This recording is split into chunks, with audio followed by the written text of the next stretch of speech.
Hello guys, Saul here and welcome to another episode of our tutorial videos. In this episode we're going to look at how to create other variations of progress chart widgets. So those of you who are joining us for the first time, we started looking at progress chart widgets, and we did a video showing you all these other charts that you can use when you're creating your dashboard templates, because progress charts are quite important for tracking key performance indicators. In fact, what are progress charts? All right, so the question is, what are progress charts? Progress charts are visualization tools that we use for tracking HSA activities or process or a goal. Okay, so in health and safety application, we use progress chart to check the level of compliance, the level of competence, the level of achievement of a given key performance indicator.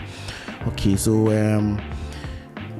they are very useful when we are doing safety reporting, and for that reason we just want to make sure that we know how to create them, even though we've done a lot of the work for you with all our templates, so that you don't have to really start from scratch, because if we have all these templates covering various aspects of health and safety management system, there are some instances where you really want to also have control for some basic reporting. You want to just use a chart to enhance your reporting. All right, so for those of you who missed our previous video, you may want to go back and check, but we're just going to continue from there. Today we're going to look at this chart, we're going to look at this, and we'll probably look at this as well, and then in another video, or we'll also try if time permits us. All right, so I don't want to waste too much time, I just want to get straight into it. So we already have our sheet over here. All right, so we're going to continue from here.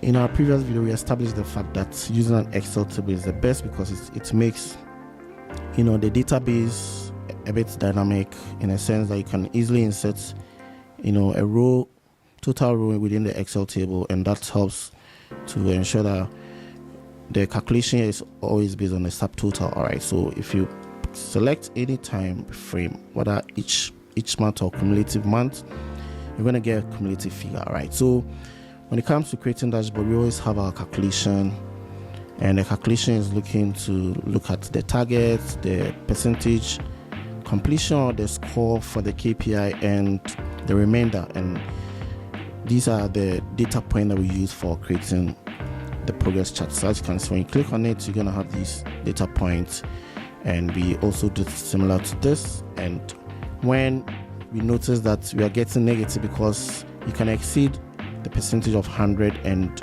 that will mean the remainder is going to be negative, then we use a formula to say that if this answer is negative, then it should return 0, and then if it is not, it should return the answer. So that's exactly what we did. All right, so we can try to organize this and then call it inspection, and this one also will be risk assessment. And what we would have to do next is to insert a text box like this, and then we click on the outline of the text box. We use the equal sign from the formula bar, and then we select this name. All right, so then we can format it to however you want, and increase the font size to, let's say, 18, and we can give it this color. So that is for this one. And we go to shape format, we clear the fill and then the outline,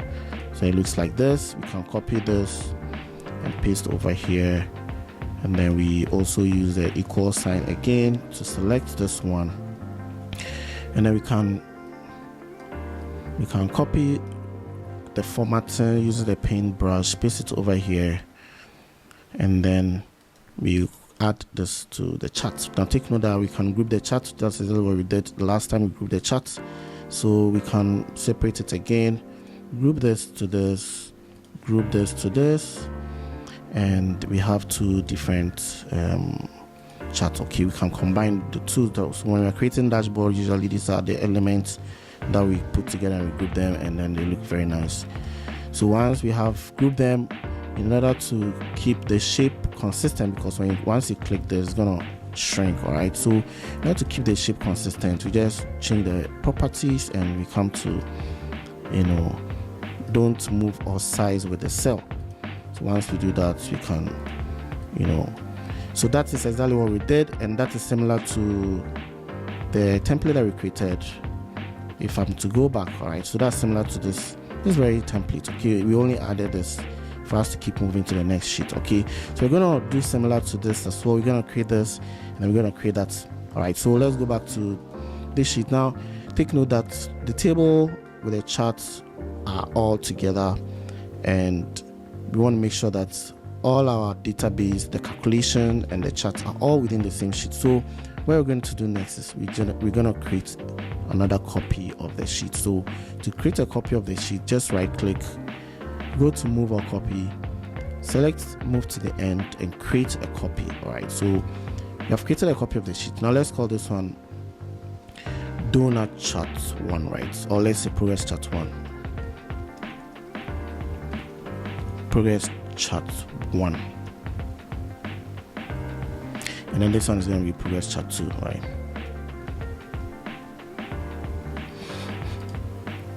All right, so now we're going to do something different when it comes to this. Now take note that when it comes to the other charts, let me bring it here. This other chart is based on 2 data series. All right, so this one is 1 data series. The other one here is also another data series, which means that we created a copy of the sheet, a copy of this report within the same chart.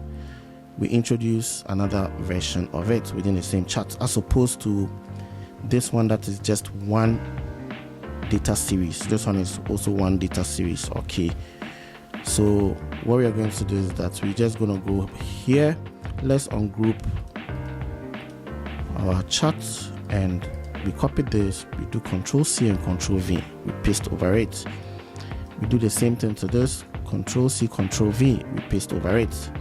So now we have 2 data series within the same, donut charts. 2 data series. So one is going to be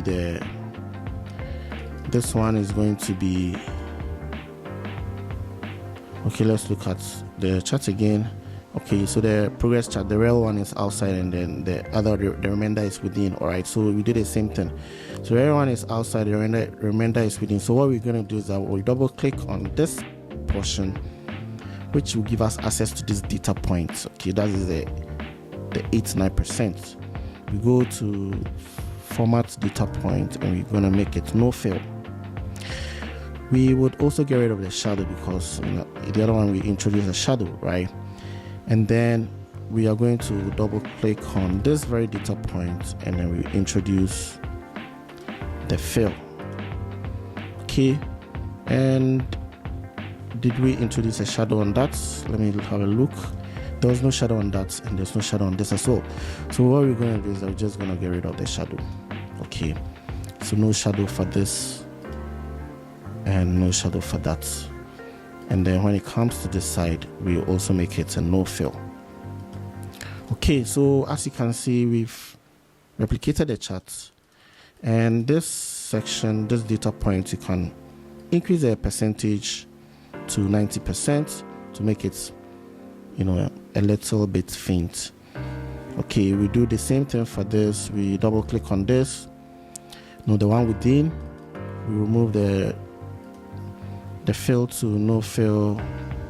We remove the shadow because we introduced a shadow in the other one. Okay, so that is up to 100. Now when it comes to 100, you don't have access to the data points. We're gonna reduce the size.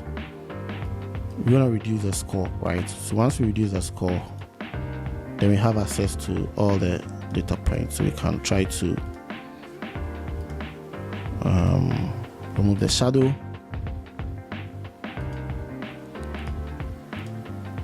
No shadow. This one also no shadow. Okay, and we would remove the other one, which is this. Then this one is within it, right? So that's exactly what we've done. Okay, so when it's like this, it is going to look like this, right? So that is basically what we've been able to do right now. Okay, so just a recap is that we inserted a donor chart. Okay, that's just a recap. We cleaned it up, and then we made a copy of it and pasted it on the chart to introduce two data series. So the one and then another one, and then we would then make sure that the one outside has a score which is the 57 right now, and then this side, the remainder, we remove the fill, and then the one within it also we remove the fill, and then this very one we would increase the transparency to 90%, and that is it. Okay, then we would insert a text box. So I've just repeated the process again.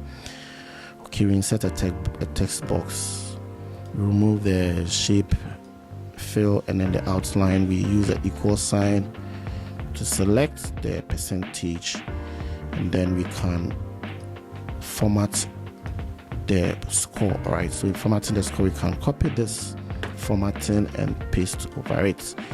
So there we have it. We've created another version.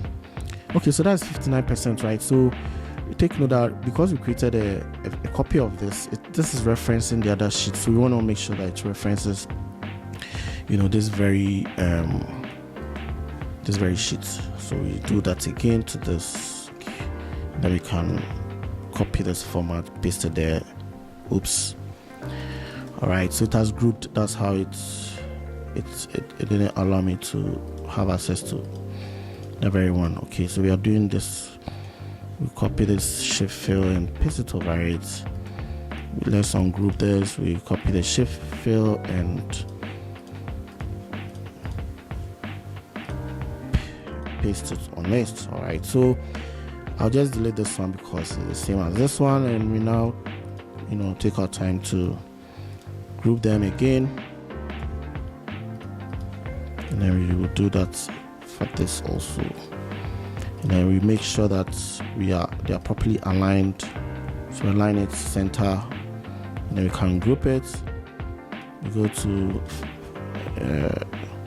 the property, we make sure that you move or don't move and resize itself. Okay, so that's right there. We've been able to create another chart. Now we started off with this, and then we created this one also, right? Okay, so that brings to an end to this tutorial. This is just a short video. I don't want to make it too long, so we're going to take our time and do the other one as well in another video. See you again soon. Bye for now. Cheers.